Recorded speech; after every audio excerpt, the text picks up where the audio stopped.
Communication skills are absolutely essential. We have to be able to express ourselves in writing as well as verbally. We are continually selling ourselves as individuals. Sensory analysis will not be accepted as a profession or as a scientific discipline until the people in sensory analysis sell themselves as professionals and as scientists. In those organizations where sensory does not have a good reputation, the first thing I'd look for is what the sensory person is like. That usually is why in that organization the field does not have a high reputation. So sometimes in our career we spend the first few weeks, the first few months, or even the first few years establishing ourselves, establishing our credibility, establishing our reputation. Then they'll listen to what we have to say about sensory.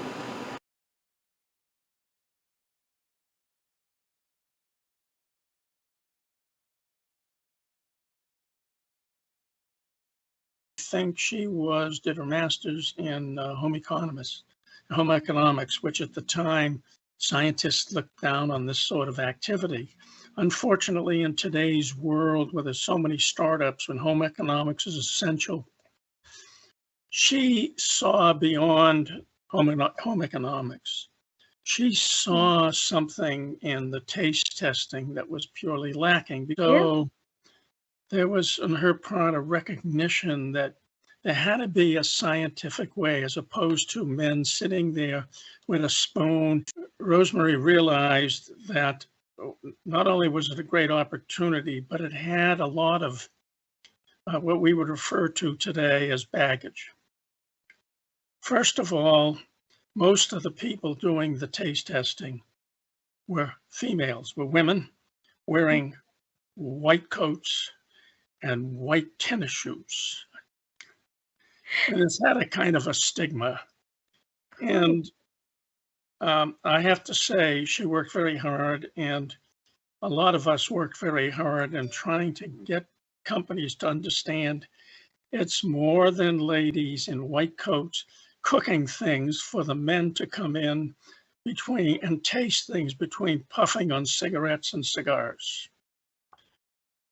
We had a mission, really, and that was to convince the establishment that sensory science was a science and that it had to be done well.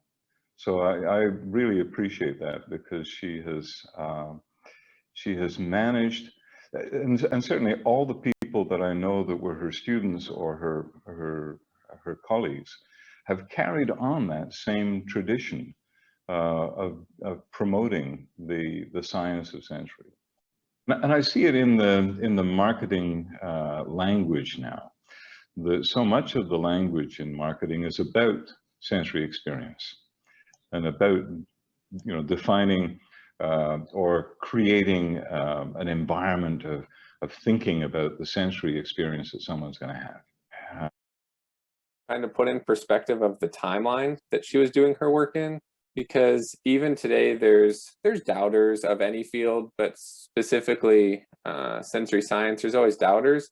And I can only imagine back in the middle part of the 20th century that there is a much larger proportion to a newer field, especially a newer area of a field that's already been established. So just having that determination and persistence kind of stands out to me. That had to be very tough, and she did it essentially her entire career.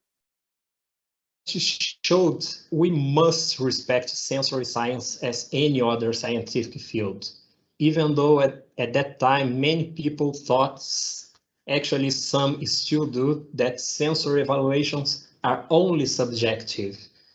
In the middle of the last century, instrumental analyses were reasonably well developed, and she realized that the sensory evaluations could be performed following similar methodologies to get reliable results. So I try to keep this in mind all the time during my work.